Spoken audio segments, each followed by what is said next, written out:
Now,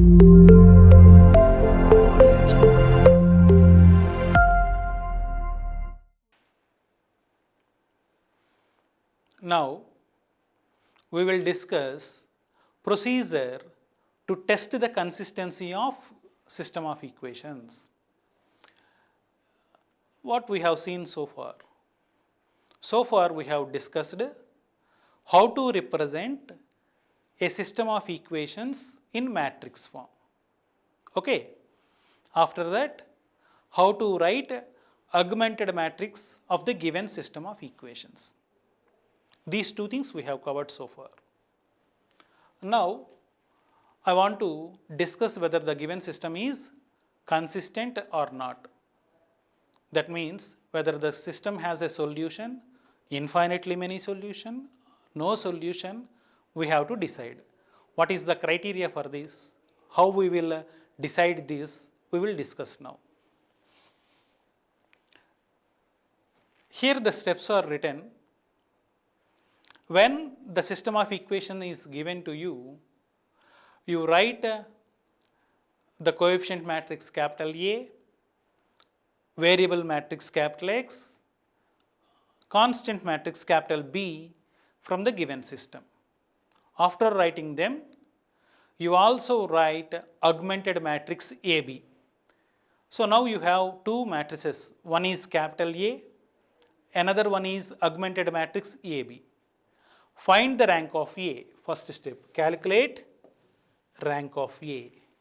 Second step is calculate rank of AB, augmented matrix.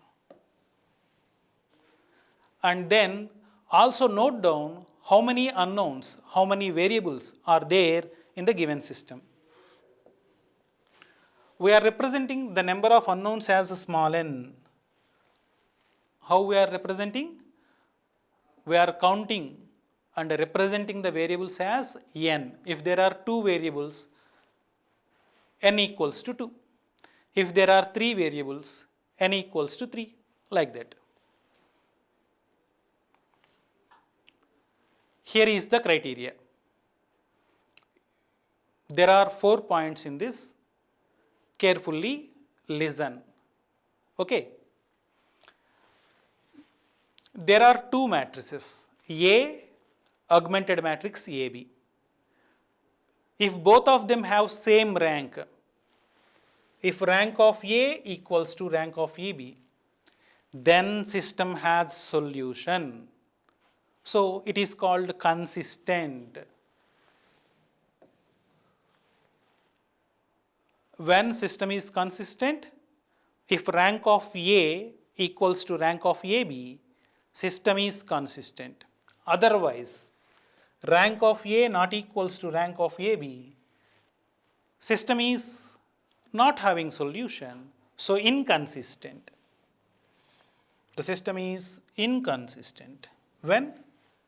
If rank of A not equals to rank of AB, system is inconsistent. After knowing the system is consistent, further we can decide whether it has only one solution or it has many solutions. What is that condition? What is that condition? So for system to have solution, rank of A should be rank of AB. If this common value equals to number of unknowns n, if rank of A equals to rank of AB equals to n, what is n? Number of unknowns. All the three are equal, then system has only one solution. System has unique solution.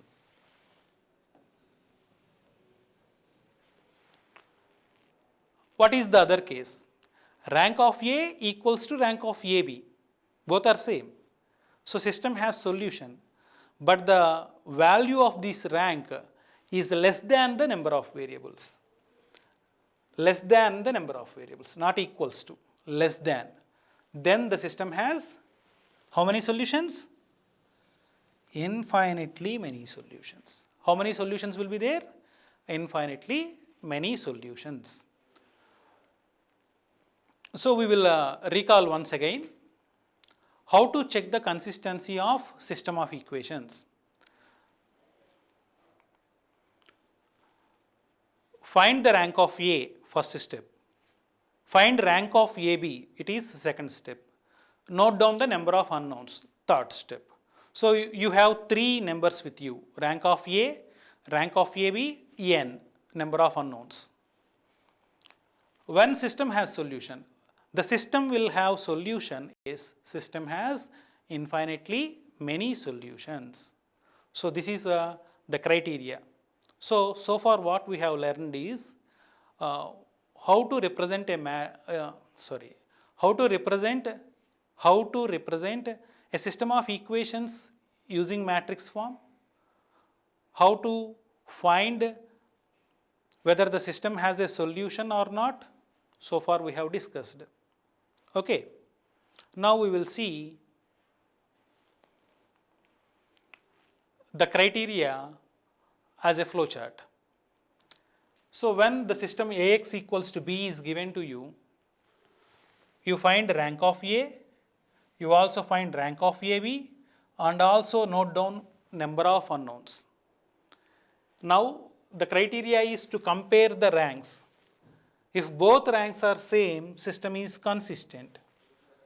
Both are same, so their common value I am representing as small r. If both ranks are not same, inconsistent. Inconsistent means no solution, we need to do nothing. If it is consistent, we want to find solution. So we want to know whether it has a single solution or it has multiple solution. So further criteria is like that. This common rank equals to number of unknowns, it has unique solution. If this common rank not equals to n, it has infinitely many solutions. So if you remember this chart, you can easily figure out in which case your problem falls in, and you can easily tell whether the system has a unique solution, infinitely many solutions, no solutions. See the ends. Unique solution, infinitely many solution, no solution. Okay? Now we see a problem, an example. Let us solve this problem. We are asked to test the consistency of how many equations are given to you? 3 equations. Write them. 2x plus 6y equals to minus 11. 6x plus 20y minus 6z equals to 3. 6y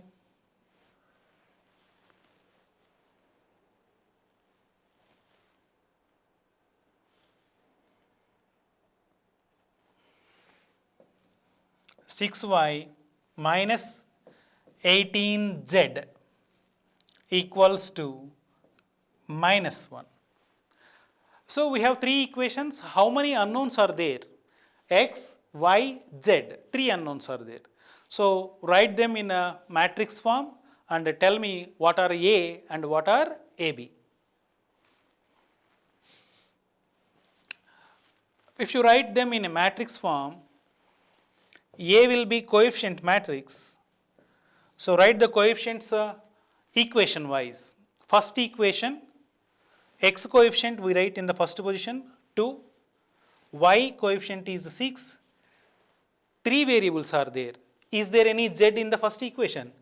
2x, 6y, is there any z? No. So you should write 0.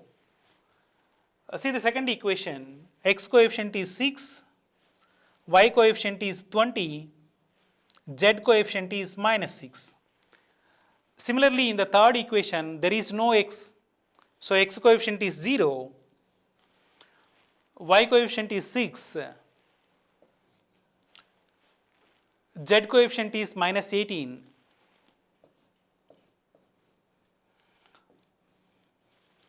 And what is variable matrix?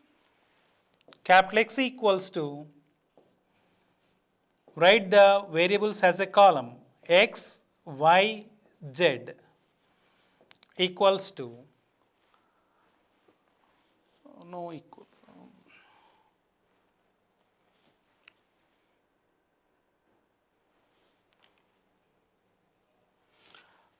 and the constant matrix is capital B equals to 11, 3, minus 1. So this way, the given system of equations is written in matrix form Ax equals to B. These are forming the equation Ax equals to B. Now we are asked to test the consistency. For testing the consistency, we need to check rank of A, rank of AB, number of unknowns. So how to find rank of A, rank of AB? After writing A and B here, we should write AB. So combined A and B and write a common matrix for A and B together.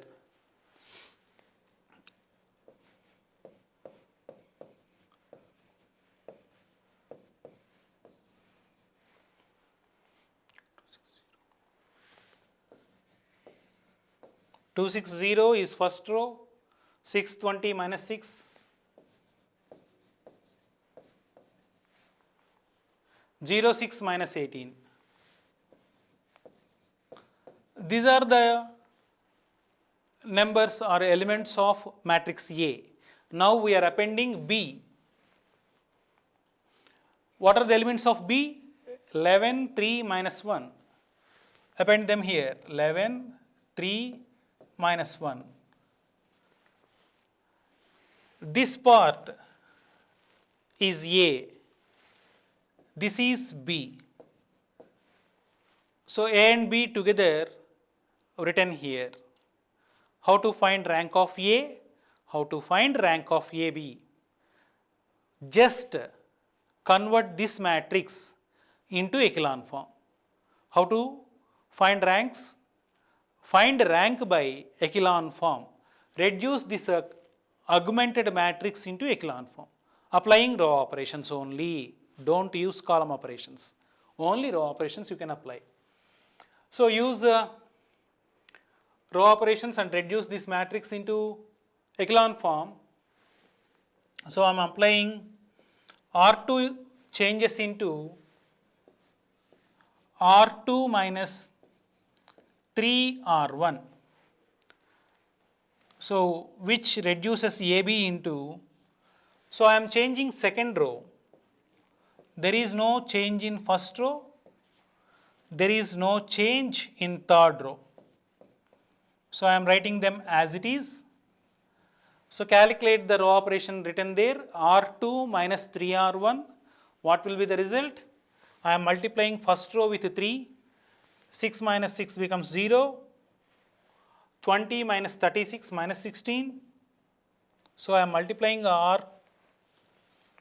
R1 with 3. I am multiplying R1 with 3. 6 into 3, 18. 20 minus 18, 2. And minus 6 minus 0. Minus 6. 3 minus 33. 3 minus 33. Minus 30. Is it in echelon form? When a matrix is said to be in echelon form, number of zeros before first non-zero element should increase with row number. What we are doing for that? We are trying to convert the matrix into upper triangular matrix. That means we want to reduce all the below diagonal elements into 0. What we are doing? We are converting all the below diagonal elements into 0. What are the diagonal elements? 2, 2, minus 18. All the elements below them, are they 0? So 2 elements are 0, but this place is not 0 yet. So we want to make this place also as 0. So we want to convert this element as 0. This is in the third row. So I have to change R3 implies, I have to change R3. R3 implies, what is the position of this 6? This is in the second position. When you are converting an element in second position, you have to use second diagonal element. You have to use second diagonal element. Second diagonal element in this case is 2. So this is in second row. So use R2 to reduce R3 into 0, this element into 0. So what is here? It is 2 here, it is 6 here. So I am writing R3 minus 3R2. So what results? The row operation results into, you are only changing third row. You are only changing third row. First row as it is, 2, 6, 0, 11. Second row as it is, 0, 2, minus 6, minus 30. Third row is changing, 0 minus 0, 0, 6 minus 3 times of 2, 0, minus 18, 3 times of 6, 0. See here, this is minus 18, you are multiplying this with the 3, again minus 18, you are subtracting one from the other, minus 18 plus 18, 0. And last element is R3, fourth position is minus 1, and here minus 30. So you are multiplying R2 with 3. So if you multiply with this with 3, it will be minus 90. Minus 90 before 1 minus plus 90. Plus 90 minus 1. 90 minus 1. Ultimately it is 89. It is now in echelon form. Okay. What these three columns represents? First three columns represents matrix A, and entire matrix represents augmented matrix AB. Now count the number of non-zero rows. Number of non-zero rows, if you consider only this part, last row is becoming 0. So the number of non-zero rows are 2. So we can write rank of A equals to 2, whereas rank of AB is the entire matrix. If you consider all the 4 columns, this is not a 0 row. So how many non-zero rows are there? 3. So then rank becomes 3. What is rank? Number of non-zero rows. Suppose if you hide this fourth column and only consider the 3 columns here, these 3 columns represents matrix A. So here last row is becoming 0 row, so this is rank of A 2. But when you are considering all the 4 columns, so this is a non-zero row, so rank of AB becomes 3. So rank of A 2, rank of AB 3. So therefore, what we can conclude? From this, what you can conclude? Rank of A not equals to rank of AB. Therefore, system is inconsistent. So the present problem is inconsistent. You can't find any solution for this. Write that conclusion. Since rank of A not equals to rank of AB, system is inconsistent.